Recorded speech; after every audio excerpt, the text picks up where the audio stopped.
stage. So thank you very much for inviting me over. As was presented, I represent the European Research Council, and so our schemes and everything related to them is basically, if you have any questions regarding, please be free to ask me at the end of a session by posting as said, because I have to leave in the middle of the meeting, unfortunately. So just to a brief introduction about what the European Research Council stands for and what are we responsible for. So for example, basically everything is covered under the same Horizon Europe scheme, and we sit under the, let's say, the most significant part of the Horizon Europe, and we are represented under Pillar 1 scheme, which actually supports the scientific excellency. So there's European Research Council as well as Maria Skłodowska-Curie action. So we actually, I like to call ourselves as the top hallmark of science, because we solely introduce and support the excellent science. That means is the highest possible research that's actually funded by the European Research Council.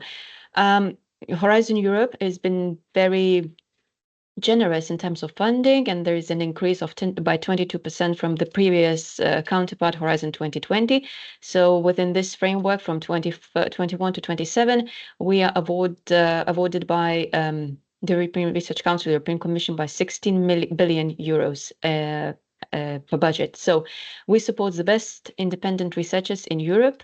What that means is basically you have to prove the skills that you have in order to get the grant that you're applying for.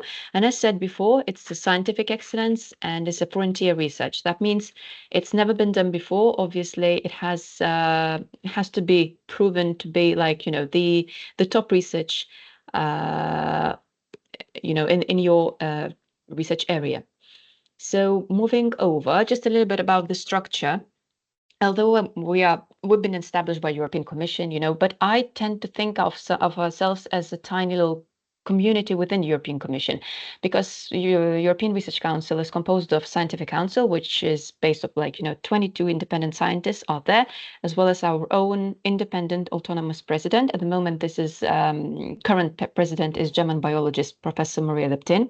There is an executive agency that deals with your finances, the grant agreements, etc., and also those who actually do the real tough job, actually those who go through all the proposals when you submit. So these are selected peer reviewers and panels. These are top researchers across the globe, no matter where they are. We ask them to come over, sit down, and evaluate your processes. So we are, as a you know, structure, we are based in Brussels, and we sit in this nice Place du Rogier. So whenever you come and see us, whatever, so we're there at the 22nd floor, most likely. To whom this is awarded? Basically to anybody in Europe or across the globe who is willing to perform the work in European institution. So you can be an American citizen coming to any host institution based in Europe. You're willing to, you know, spend the time, the rest of the project in that particular European institution. So you need to make a contract between the, you know, European institution and yourselves. The European institution sort of invites you to come over, and you can propose, fulfill your project over there. So any nationality, any research area, any age, no matter where you are in the world, for as long as you're willing to basically attempt your project in Europe, is allowed. The only solo criteria is scientific excellence. That means it's the groundbreaking nature of the project that's never been done before, is very new, and you are the top researcher, the top scientist willing to perform that work. So no matter where you are willing to come over to European institution and do your job over there. So as said, this particular scheme, the European Research Council covers, I'm going to show you in a minute, several different schemes, but that's actually to propose and to initiate a scientific freedom. What that means, you are the PI, the principal investigator, who has a own group of researchers, of students, of PhD students, postdoc students. You build up a team. together and you work. You do not need to form any consortium with other institutions, other scientists that are outside of your research area or outside of other institutions. So it's basically you yourself sitting in the laboratory, let's say, or in I don't know, in any other place you perform your work. You are surrounded by your students, you form a group, and you perform the project that's basically lasting over 5 years. That's how long the European Research Council awards you. You gain financial autonomy, of course, because you apply for the grant, for the money, which is up to 2 million euros, plus additional funding is also possible to obtain.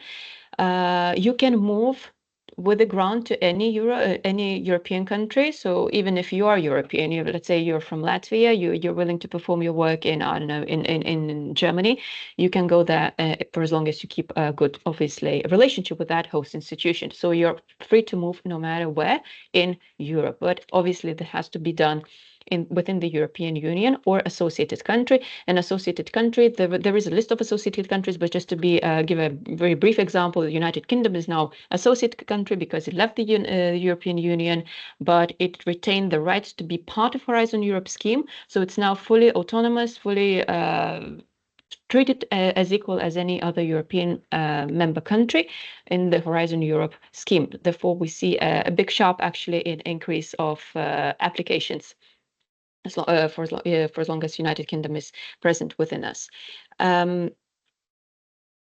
Okay, so there are different grant schemes. If we talk about the Baltic states and including even Poland, the 3 grants are mostly available or mostly, let's say, popular within our applicants. So these are starting grants, consolidated grants, and advanced grants.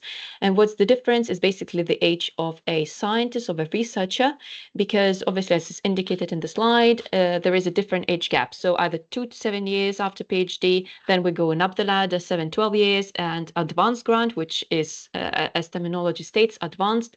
This is for already very well-established researchers. So they have more freedom to perform the work. They have more freedom and to navigate the finances. That's a different story. But if we focus only on starting and consolidated grants, as I said, these are well, basically, let's say, the most often obtain grants from the European Research Council, and basically you can get up to 1.5 million euros for 5 years period.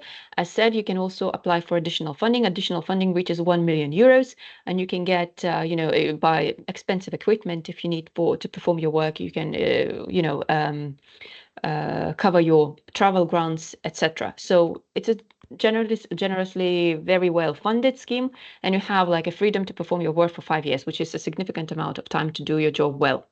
If we quickly look at where we are at the moment, it doesn't really work. Baltic states are at the far end, and we are called ourselves like a widening countries. It doesn't mean anything wrong. It's just the fact that we don't obviously compete with other European countries, including, France and Germany, United Kingdom, etc. Obviously, there are reasons why: the population, the science per se, and everything else. But we're doing our job as good as we can, and personally, I see a big sharp increase in the number of applications, and they are successful applications, and to be very proud of. I'm talking from the Lithuanian side. We've been awarded even recently 2 starting grants from the Vilnius University, which is amazing. And I think we're just climbing a ladder very successfully. Of course, a lot of needs to be done. Even talking about researchers within the universities, of course, they need to apply. But I'm really alluding this to research managers who sit at the host institutions. It's your job to go and say and spread the word about the European Research Council, how prestigious this award is, and why, as the host institution, needs to attract scientists to work for this scheme or with this scheme, because it's very important to actually, it's sort of a, if you can see it as a bubble, because the scientist gets the award, it puts itself a crown and really, satisfies the scientific ego. But equally, a research institution or the host institution, the university, is also, working with such type of caliber research is supposed to be really proud of it. So I think it's a duality, the synergy between. So it's really the universities need to talk about the ERC, how prestigious this is, and attract the best scientists, give actually the best conditions that they would get get in other institutions. So it's very important. Getting very quickly about what ERC is seeking for in your applications is basically groundbreaking, frontier, novelty, unconventional type of approach. So that has to be a top quality research, as I said, never been done before, of course, and you have to prove that you are the best researcher who can, who can actually attempt and promote this work. There are many applicants applying for this grant, but you need to stand out of the crowd and say, hey, I'm the best one. I really deserve to get this. And my project is there to prove that it will work better than anybody else's project. I know it sounds a little bit harsh and yeah, and a bit arrogant probably, but this is a top grant that you can get in Europe. It's like an Oscar in in the film industry. So it's exactly the same thing. It's just a different, obviously different area. But that's very important to be able to prove your worth and be very confident in proving your worth, because it's a competition, and as any competition there's supposed to be a winner, and obviously you want to be winners because you're scientists, as very natural thing to us.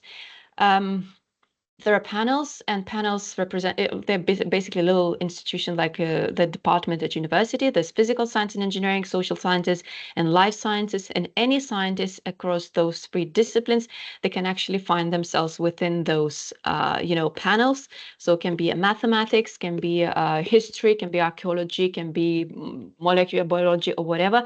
You will definitely find yourself within. And when the time comes to apply, you'll go and see yourself where you can actually put your project within those frames. So there's freedom to choose whatever you want, and the one that matches your research in the best possible way. But before you start even thinking about it, I put this as ask yourself first thing. So you need to answer questions first to yourself. Why you? Why now? Why my project? Why am I better than anybody else? And is this a high risk enough to be able to compete in ERC? Because ERC, although this terminology, high risk, high gain, is sort of moved up a little bit, it's not really, taken as the high risk, high gain anymore, but still it needs to be very novel, very, it has to make a significant impact to the research community. And it's not about social economical thing, it's about science per se. So it doesn't have to, bring lots of money to the institution or the country or the scientist. It has to be purely scientific. Is that the freedom lies for you? It's like performing your PhD only on a significantly higher level. That's why it's really competitive, but obviously there are winners, and we have winners in our own country. So I think it's very possible. To conclude, ERC does not prioritize one panel. So whether you do, literature, whether you do chemistry, whether you do biology, the rights are equal. So because we have different panels, so different panels are responsible for their own work. So all scientific areas, I said, they have equal rights. So you can just go with your project, apply with your project, and that's it. Nobody needs to, question your area, the importance of your area, because every project is good. It's just the fact whether you actually put yourself. And scientific impact, as I said, is the most important thing in this case. So we are not seeking to gain any profits. It's not about business relationship. It's only about scientific institution, academia. All those university related areas are important, but nothing to do with private sector. And funding of scientific quality, of course, you can get extra budget if necessary, because we only care about the scientific quality. Applicants' research profile. Yes, that's very important thing, although it's not graded anymore. It used to be graded from 0 to 5, depending on your, CV. Now it's taken off, and we think this is great because obviously it can be biased a little bit, but in this case, you just come with your project and only project is evaluated. You as a person obviously need to prove that you have significant track record and achievements and publication, etc. These are not graded anymore. We think that is excellent achievement within the European Research Council, because it's just a project. The project needs to be, as I said, it needs to reflect the scientific excellency, not the PI that's performing the work. So these are very brief key points and very brief introduction about the ERC.